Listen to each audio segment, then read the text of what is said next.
یہ لوگ جب قیامت والے دن اللہ کے حضور پیش ہو رہے ہوں گے تو پھر دنیا دیکھے گی نا، جیتا وہ جو اس دن جیت گیا، اور ہارا وہ جو اس دن ہار گیا۔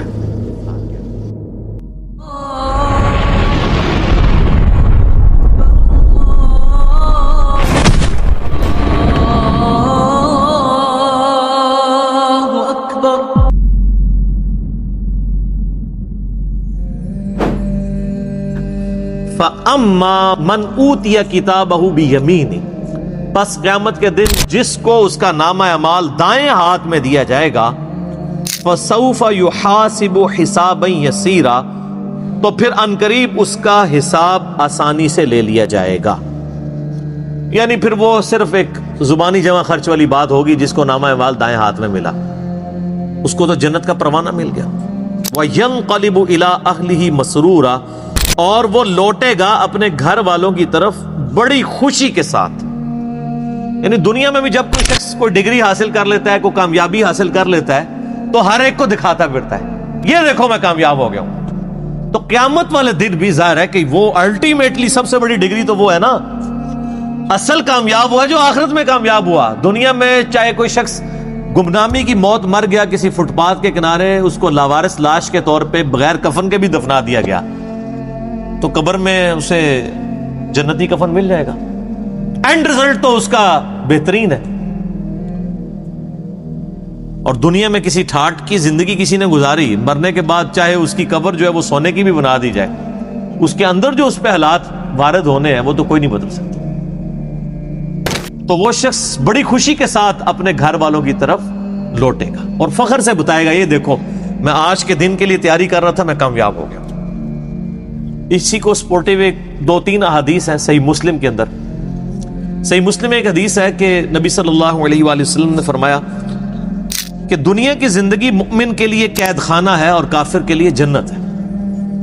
قید خانے میں انسان اپنی مرضی کی زندگی نہیں گزار سکتا، کھانے پینے کی پرابلم بھی رہتی ہے، فاقے بھی آتے ہیں، مرضی کا کھانا بھی نہیں ملتا۔ جن لوگوں نے جیل گزاری ذرا ان سے پوچھیں۔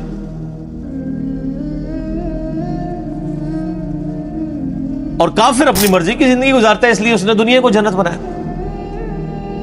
اور ایک اور حدیث ہے صحیح مسلم میں کہ دنیا اور آخرت کی مثال ایسے ہے جیسے کوئی شخص اپنی انگلی سمندر میں ڈبوئے، اس کے ساتھ جو پانی لگے گا وہ دنیا کی زندگی ہے، اور سمندر انفینٹ نہ ختم ہونے والی آخرت کی زندگی، کمپیریزن ہی کوئی نہیں ہے دونوں کا۔ اب کوئی آخرت میں کامیاب ہوتا ہے تو وہ تو ہمیشہ کی کامیابی اس کا مقدر ہوئی بھی ہے نا۔ میں آپ سے اگر پوچھوں کہ 1 ارب اور 1 روپیہ، کسی کے پاس 1 ارب روپیہ ہو اور کسی کے پاس 1 ارب 1 روپیہ ہو، تو اس میں تو کوئی فرق نہیں ہے، کیونکہ 1 روپیہ ارب سے اوپر ہونا یہ تو نیگلیجیبل ہے۔ تو کتنا بے وقوف ہے وہ شخص، وہ 1 روپیہ بچانے کی خاطر ارب روپیہ اپنا ضائع کرتے ہیں، اور کتنا عقل مند ہے وہ شخص جو 1 روپے کی قربانی کر کے 1 ارب روپیہ بچا لے۔ یعنی دنیا کی زندگی خدا کو دے کے ہمیشہ کی جنت کما لے، جو سورہ توبہ میں آیا کہ ہم نے مومنین کی جانیں اور مال جنت کے بدلے میں خرید لی ہیں۔ صحابہ کرام علیہم رضوان کو جو فضیلت حاصل ہے پوری امت پہ،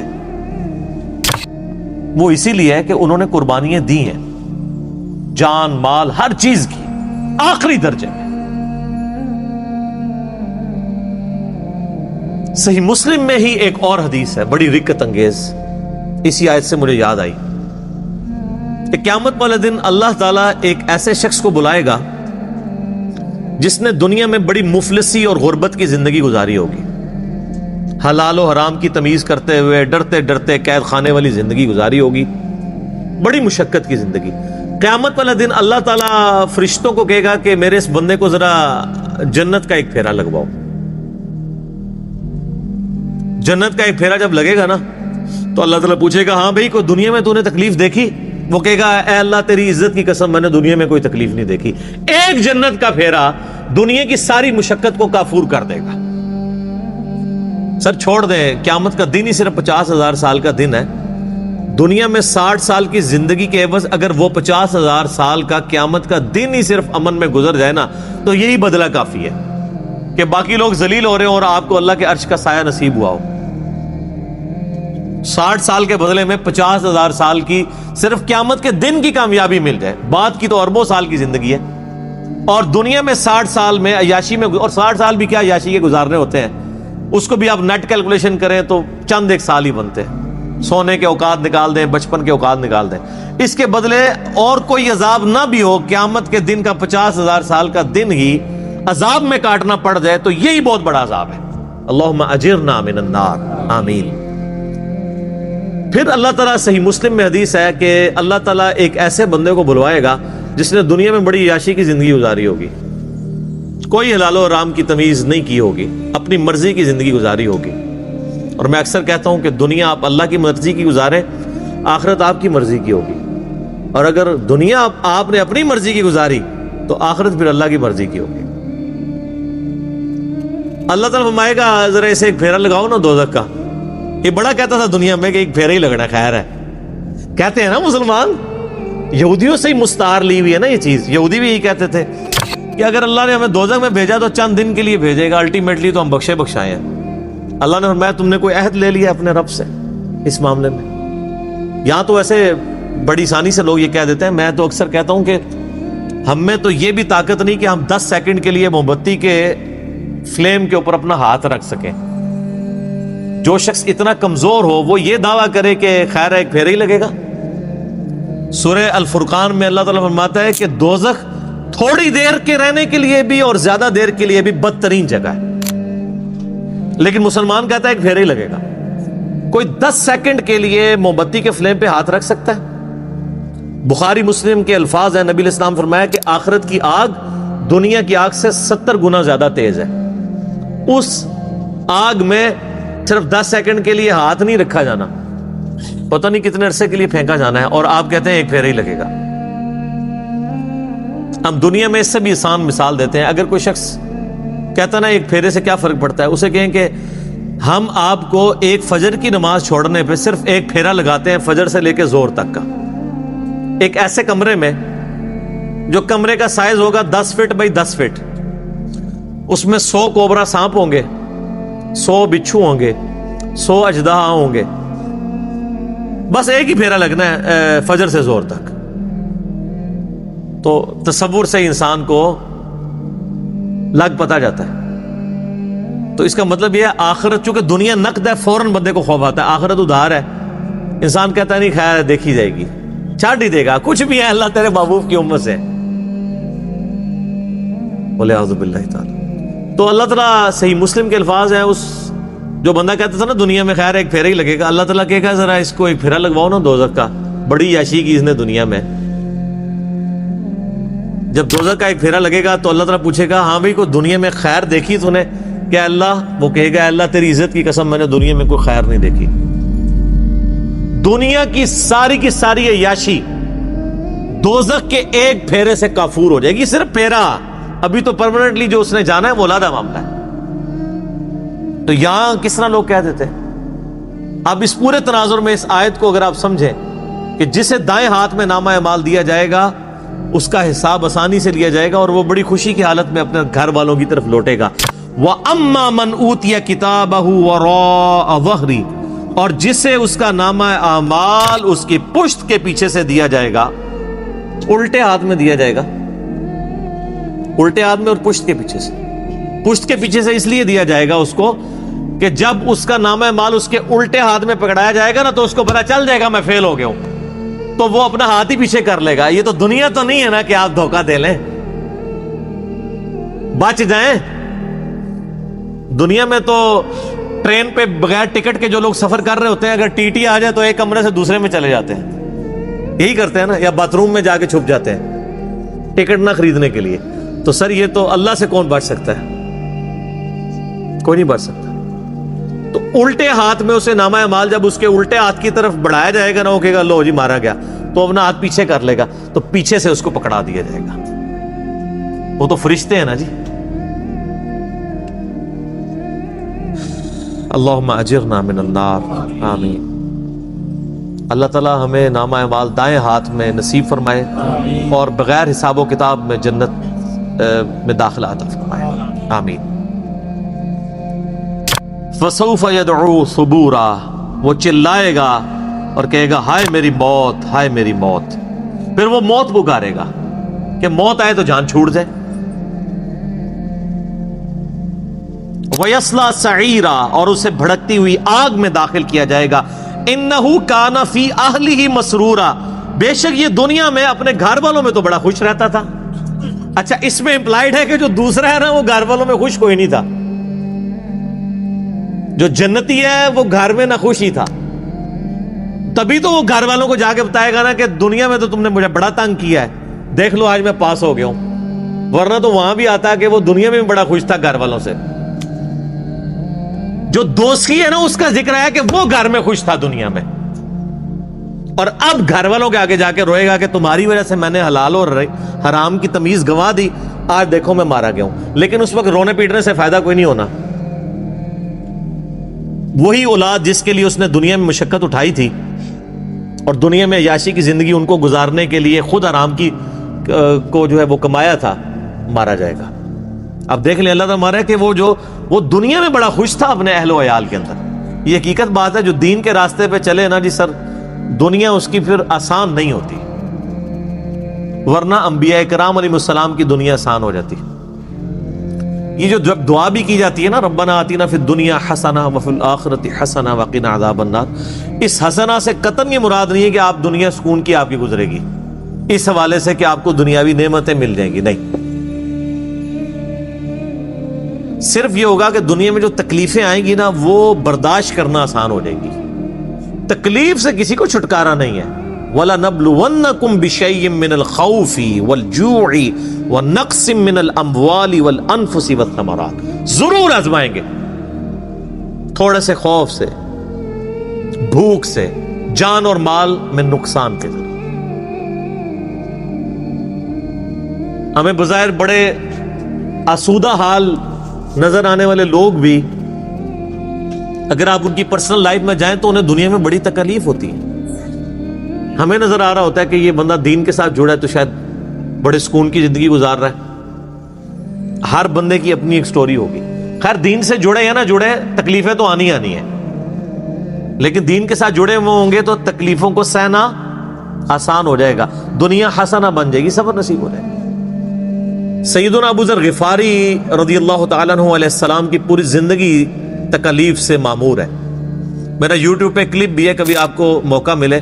میں رات کو اپنا وہ کلپ دوبارہ دیکھ رہا تھا، بڑا رکت انگیز کلپ ہے سیدنا ابو ذر غفاری کے اوپر، ان کی لائف کے اوپر. مستدرک الحاکم میں جب ابو ذر غفاری کے اوپر چیپٹر بند ہے نا انہوں نے، امام حاکم نے، اور احادیث لے کے آئے تو پہلی حدیث آپ کو پتہ ہے کون سی لے کے آئے ہیں؟ یہی والی جامعہ ترمذی کی، کہ سب سے زیادہ تکلیفیں انبیاء پہ آتی ہیں، اس کے بعد ان پہ جو انبیاء کے بعد اللہ کو محبوب ہوتے ہیں.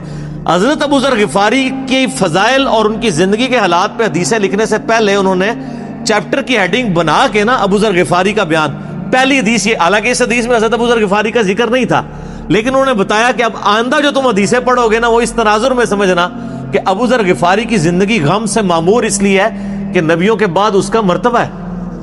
جامعہ ترمذی میں حدیث ہے صحیح سند سے، اس نیلی چھتری آسمان کے نیچے ابو ذر غفاری سے زیادہ سچا انسان نبی علیہ السلام نے فرمایا کوئی نہیں ہے.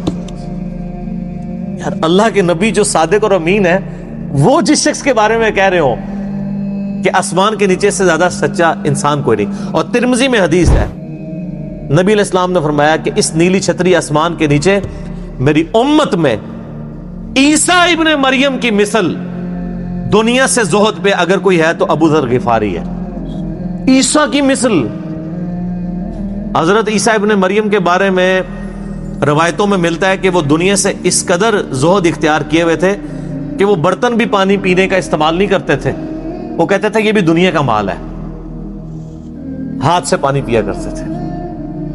تو نبی علیہ السلام فرمایا میری امت میں یعنی دنیا کو 3 طلاقیں دینے والا اور آخرت کی طرف رجوع رکھنے والا، دنیا سے زاہد اگر کوئی شخص عیسیٰ ابن مریم کی مثل ہے تو وہ ابو ذر غفاری ہے.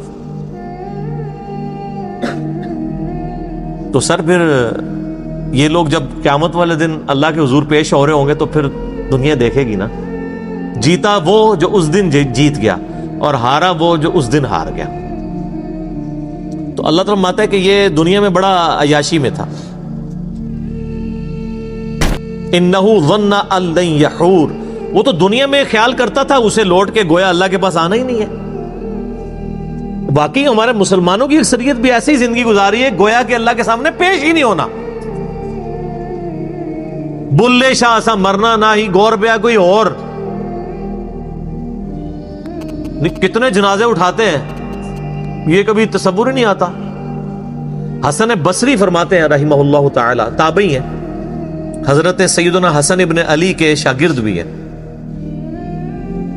وہ کہتے ہیں کہ میں نے صحابہ اکرام کا زمانہ ایسا پایا کہ میت جب اٹھتی تھی نا تو ہر شخص ہی رو رہا ہوتا تھا، نئے آنے والے بندے کے لیے مشکل ہوتا تھا کہ میں تعزیت کس سے کروں، کہ ان میں سے کون ہے بندہ جس کا رشتہ دار مرا ہوا ہے۔ ہر بندہ ہی رو رہا ہوتا تھا، اس لیے کہ وہ اپنی قبر کو یاد کر رہا ہوتا تھا۔ تو نئے بندے کے لیے تعزیت کرنا مشکل ہو جاتی تھی کہ مریا کی دے وچوں، سارے ہی رو رہے ہوتے تھے۔ ظاہر ہے جی صحابہ کا زمانہ نبی الاسلام سے متصل، انہوں نے حضور کی صحبت کی ہوئی تھی۔ صحیح مسلم میں حدیث ہے کہ عبداللہ بن عمر کہتے ہیں کہ نبی الاسلام نے میرے کندھے پہ یوں ہاتھ رکھ کے نا جھٹکا دیا اور فرمایا کہ عبداللہ اپنے آپ کو مردوں میں شمار کرنا، زندوں میں نہیں۔ تو وہ تو ہر وقت جان ہتھیلی پہ رکھ کے پھر رہے ہوتے تھے۔ صحیح بخاری میں حدیث ہے، آپ ایک چوراہے سے گزرے، کچھ لوگ ہنس رہے تھے صحابہ میں سے، آپ رک گئے، آپ نے فرمایا کہ جو میں جانتا ہوں اگر تم جانتے تو بہت کم ہنستے زندگی میں، زیادہ روئے ہی کرتے۔ تو جن لوگوں نے یہ ساری چیزیں آبزرو کی ہوئی تھی نا نبی الاسلام کی مبارک زندگی سے، ان کی پھر حالت یہی ہوتی تھی۔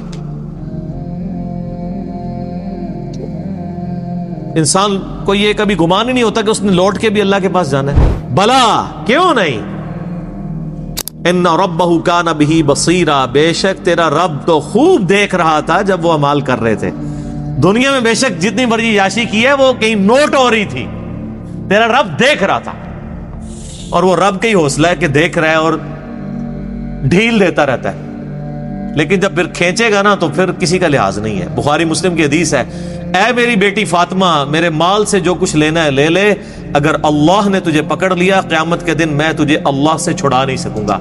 اے میری پھپھی صفیہ، میرے مال سے جو لینا ہے لے لے، اگر اللہ نے تجھے پکڑ لیا تو میں اللہ کے حضور تیرے کچھ کام نہیں آؤں گا۔ اے میرے چچا عباس، ایک ایک رشتہ دار کو آپ نے، پھر آپ نے کہا اے بنو ہاشم، میرے خاندان کے لوگوں، آپ لوگ کہہ رہے ہیں کچھ بھی ہے تیرے محبوب کی امت سے ہیں، اور محبوب کے جو رشتہ دار ہیں خونی رشتہ دار، ان کو حضور کہہ رہے ہیں کہ میرے مال سے جو لینا ہے میں تمہیں دے سکتا ہوں، اگر اللہ نے پکڑ لیا تو میں تمہارے کچھ کام نہیں آؤں گا۔ پیر فقیر تے ویسے ہی سائڈ تے کر دو، انہوں نے کھنگڑ ہی نہیں کسی نے دینا۔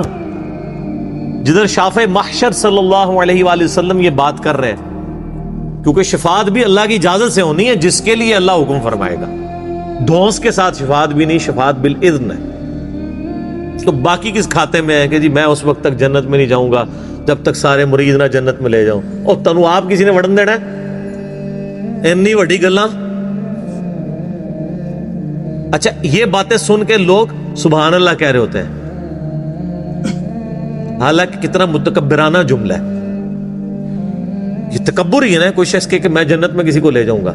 اگر یہ جملہ میں بول دوں کہ انشاءاللہ، میں کسی کے لیے، میں اپنے لیے بول دوں کہ میں انشاءاللہ جنت میں ہی جاؤں گا، انشاءاللہ کے ساتھ بھی بول دوں کہ دیکھو جی انہوں کسی نے گارنٹی دیتی ہے، تو تواڈے بابے انہوں کسی گارنٹی دیتی ہے؟ گارنٹی والے تو ان کی قبریں تو مدینے میں ہیں، بغداد شریف والے، اجمیر شریف والے، یا آپ کے جتنے شرفاء ہیں ان کے بارے میں تو کوئی آیات اور احادیث نازل نہیں ہوئی ہے۔ ہم اس نے ظن رکھتے ہیں کہ اللہ تعالیٰ بخشتے، لیکن آپ کسی کو کلین چٹ تو نہیں دے سکتے۔ اچھا یہی آیات ہیں، ان کے کانٹیکسٹ میں ایک بڑی رکت انگیز حدیث ہے بخاری اور مسلم دونوں میں۔ سیدہ عائشہ کہتی ہیں کہ نبی علیہ السلام نے فرمایا قیامت کے دن جس کا حساب کتاب شروع ہو گیا وہ مارا گیا۔ ہائے ہائے ہائے۔ تو ام عائشہ کہتی ہیں یا رسول اللہ، قرآن میں تو سورہ انشقاق میں یہ آیات آئی ہیں کہ فسوف یحاسب حسابا یسیرا، کہ جس کا نام مال دائیں ہاتھ میں دیا جائے گا اس کا حساب آسان ہوگا۔ تو میں تو یہی سمجھتی ہوں کہ جس کا نامہ مال دائیں ہاتھ میں دیا جائے گا حساب اس کا بھی ہوگا، اور جس کا نامہ مال بائیں ہاتھ میں دیا جائے گا حساب اس کا بھی ہوگا۔ اور آپ فرما رہے ہیں کہ جس کا حساب کتاب شروع ہو گیا وہ مارا گیا۔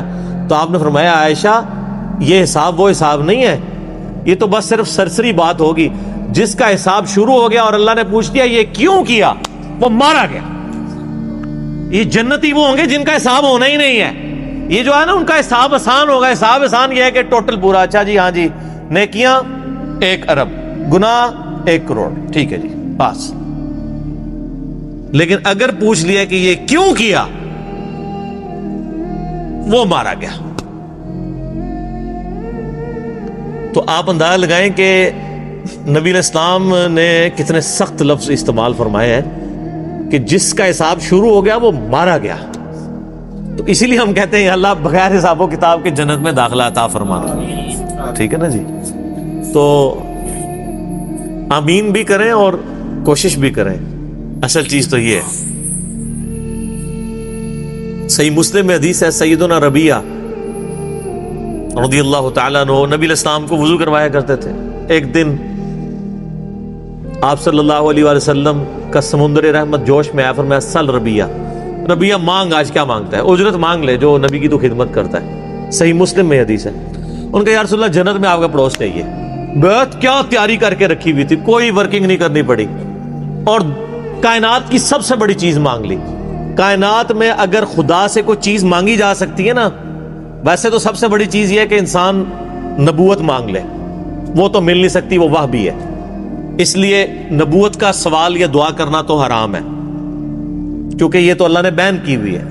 نبوت کے بعد اگر اللہ سے کوئی سب سے بڑی چیز کائنات میں مانگی جا سکتی ہے نا، وہ یہ ہے کہ جنت میں نبیوں کا پڑوس. کیونکہ اللہ تعالیٰ کی رحمت کی سب سے بڑی جو ایگزیکیوشن ہے وہ کہاں پہ ہونی ہے؟ جنت میں. اور جنت میں بھی سب سے بڑی رحمت کا مقام انبیاء کرام جس جنت میں ہوں گے، اور پھر انبیاء کے امام سیدنا محمد رسول اللہ صلی اللہ علیہ وآلہ وسلم کا پڑوس جسے جنت میں مل جائے، تو سر کائنات میں اس سے کوئی بڑی خواہش کسی سے کی جا سکتی ہے؟ یہی ہے. تو ہم بھی اکثر اللہ سے یہ دعا کرتے ہیں کہ اللہ تعالیٰ ہمیں نبی علیہ السلام کا پڑوس نصیب فرمائے. آمین. لیکن اس کے لیے پھر نبیوں والا کام کرنا پڑے گا. کنتم خیر امۃ اخرجت للناس تأمرون بالمعروف وتنہون عن المنکر وتؤمنون باللہ. نبیوں والا کام کریں. نبیوں والا جو ہے وہ آپ ریوارڈ اللہ سے حاصل کر رہے ہیں انشاءاللہ تعالی. یہ ہر بندے کی ذمہ داری ہے. تو سیدنا ربیعہ نے کہا یا رسول اللہ جنت میں آپ کا پڑوس مل جائے اور کیا چاہیے؟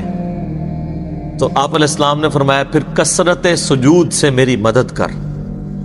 وہ بھی کلین چیٹ نہیں، کثرت سجود سے میری مدد کر. یعنی تو نمازیں پڑھ، اپنے اعمال کو سیدھا رکھ، تو میں بھی سفارش کر دوں گا. یعنی خالی کھلی ڈگری نہیں ملنی ہے، محنت تجھے بھی کرنی پڑے گی. کثرت سجود سے میری مدد کر تو جنت میں تجھے پڑوس مل جائے. تو بغیر محنت کے کوئی چیز حاصل نہیں ہوتی.